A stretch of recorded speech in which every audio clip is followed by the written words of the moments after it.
So today we have something more practical to share with you. We'd like to talk about journaling. 今回のはもうちょっとすぐに皆さんにやってもらえるっていうか、私たちがすぐに始めることができる実際的なツールについてお話しします。それはジャーナリングです。So first, what maybe that's easier. I don't have to explain so much in English. How would you define journaling? 英語の方が分かりやすいかもしれないんだけども、日本でもジャーナリングって最近聞きますよね。何かっていうと日記、自分の思っていることとか一日起こったこととかそういうことを何かノートとか紙に書き記すっていうことなんだけども。So I'm sure everybody's familiar with the concept, but just basically recording your thoughts, impressions, and on a regular basis, daily or weekly. それを毎日だったり週に何回かだったり、それは個人によると思うんですけども、書き記すっていうことです。But journaling can be a wonderful tool for really developing our own devotional time in our relationship with the Lord. でこれを皆さんやってるかもしれないんですけども、デボーションに使うととても神様との関係を深めるために有効なツールとなるんです。Let me read a scripture to you. Psalm 51:6. まずここで聖句を読みます。Oh, actually, let me read a different one to you. Let me read Proverbs 4. はい、箴言からいきます。It says, keep your heart with all vigilance, for from it flow the springs of life. まず箴言の4章23節。何を見張るよりもあなたの心を見守れ。命の泉はこれから湧く。Now, when I always used to read this scripture and think about like guarding my heart and watching whatever, make sure bad things don't come in. And この心を見張るっていうことを考えるときに前は自分の心に何が入ってくるか、どういうものから影響を受けているかっていうことを見張ろうっていうふうに捉えていたんだけれども。And of course that's true, like what we see, what we hear. でもちろんそれもそうですよね。私たちが見るものだとか聞くものだとか私たちが心に受け取ること話すことっていうことっていうのは They go into our spirit. 心にまた霊に影響を与えるんですけども But there's another part of this I realized where we have to be willing to look into our heart and take stock about what's already in there. そう私たちの心に何がすでに起こっているか何が湧き上がってきているのか何があるのかっていうことを見るっていうことも心を見張ることになると思います。And it's so easy, just any person, where sometimes there's stuff kind of brewing on the inside, and I think our first reaction can be to just push that aside or ignore it. で誰でもそうだと思うんです。誰でもそういう経験あると思うんですけれども、私たちの心の内に何かもやもやっと湧き上がってきている時に何か起こっている時にまず最初のリアクションっていうのはちょっと無視できるか無視してみようみたいな。But we have to be able to look inside. でも私たちはその心に何があるかっていうのを見る覚悟が必要だと思うんですね。And this is where I started to read this scripture a minute ago, Psalm 51:6. さっき詩編を読みますって言ったんだけども、詩編の51編の6節に。This is a place where David was pouring out his heart to the Lord. こう書いてありまして、これはダビデが神様の前に自分の心を注ぎ出して語っていたところなんですけども。And he says, "Behold, you delight in truth in the inward being, and you teach me wisdom in the secret heart." 51編の6節あなたは心の内の真実を喜ばれます。それゆえ私の心の奥に知恵を教えてください。And I love this little phrase this is from the ESV. It says secret heart. この英語だと secret heart って書いてある心の奥の秘密。And it's like those places where almost like on the inside we don't want to look at. なので私たちの自身も心の内でちょっと秘密にしておきたい。見たくないところっていうか。And so it's like we try and kind of hide those, right? それを隠そうとするわけですよね。But actually it's in that very place that the Lord has wisdom for us that He wants to reveal. でもその見たくない秘密のところでこそ神様が知恵を教えてくれる、見せてくれるっていうことSo なんです。unless we look there, we won't really receive that wisdom that the Lord has for us. だから私たちがそこを見ることをしなければ、そのための知恵もないっていうことなんです。And God is always after our heart. 神様は私たちの心を常に追い求めてくれている方です。And we might think we're kind of hiding those things from Him, but He already knows. で、私たちは自分だけじゃなくて神様の前にもそれを隠しておきたい、隠しておけるって思い込もうとするんですけども、できないですよね。And so it's really a matter of whether we're willing to be honest with the Lord or not. But He desires, like David said, He desires truth in the inward being. 私たちが自分の心の真実を神様と分かち合うことをするのかどうかっていうことなんです。でも神様はこの心の内の真実を喜ばれるっていうふうに聖書には書いてあるんですね。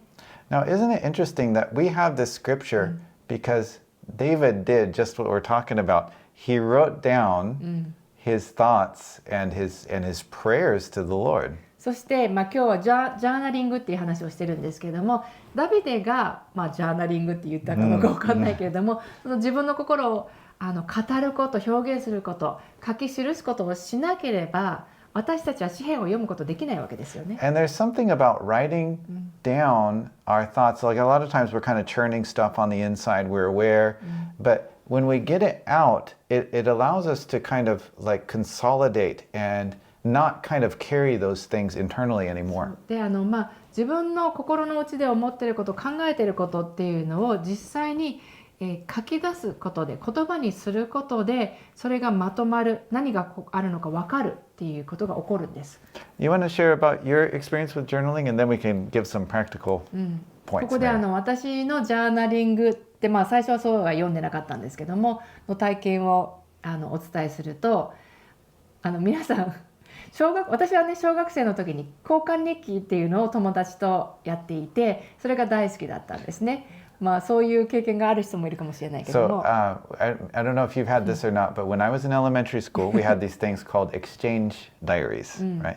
そう、ドイツにいた頃にドイツ語でやってたの。And so this is when I lived in Germany, and we did it in German.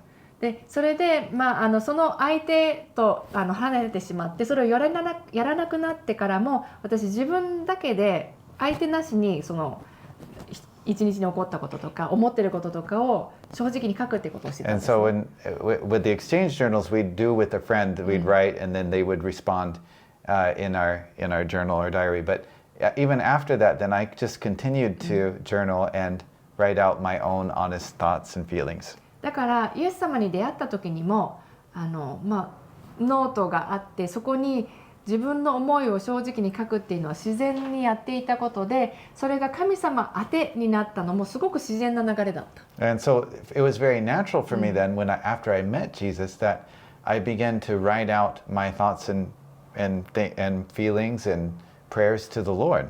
それでそこで神様が語ってくれることだとか印象だとか、それから聖句だとかを記録として残しておくっていうこともしていたわけです。And then I also began to write down like the things that I received from the Lord, like my thoughts or his thoughts to me and my impressions of what he was saying to me. だからもう何年分のジャーナルが私には残ってるんですけど。And so I actually have years of journals.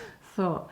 でも実際にこういうふうにやるとやりやすいよっていう方法もありますね。But there are a few things that makes it kind of easy to do. で、まず一つ目はとにかく自分でこれ書くのやめようかな、あれはやめておこうかなってしないで全部書く。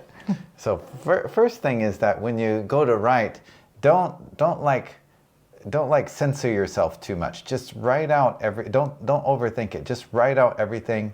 Be totally honest. 一つの状況のことをとって、そのことについて正直に書き記すっていうことをやってる。And just about one instance or one situation, and then just write very honestly and straight about it. そしてそれがじゃあ目の前に残りますね。And then so that's in front of your eyes then. で、それを客観的にまた自分で読むんです。And then you can just read it, what you wrote. そしてそこでハイライトされる事柄がいくつかあると思います。And sometimes things will be highlighted out of that. そして今度は神様にこのことについて語ってくださいって。And then from there you can pray and say, God, will you speak to me about this? そして今度は神様からの応答っていうかね、お返事を自分の手で書き始める。And so from there you can begin to write what you feel the Lord saying to you about that で situation. この時のコツはそれもセンサーしないでとにかく書きまく And る。 so there too, don't like overthink it, don't censor it, just write it out. 考えすぎないでとにかくペンを走らせる。 Just get your pen moving.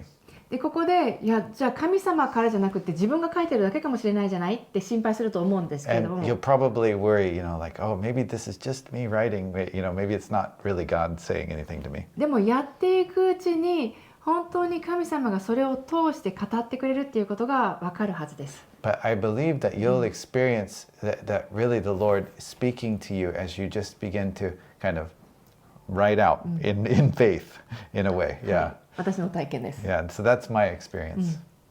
Yeah, so I just would like to encourage you to do that as well. なので皆さんもぜひこれやってみてほしいんですね。やってない方は。 Whatever it looks like, if you have a nice pen and a nice journal to write in, that's great. その神様とのジャーナリングのために特別にノートを用意してペンを用意してっていう風にするのもいいですし、 But I mean, you could do it on your phone.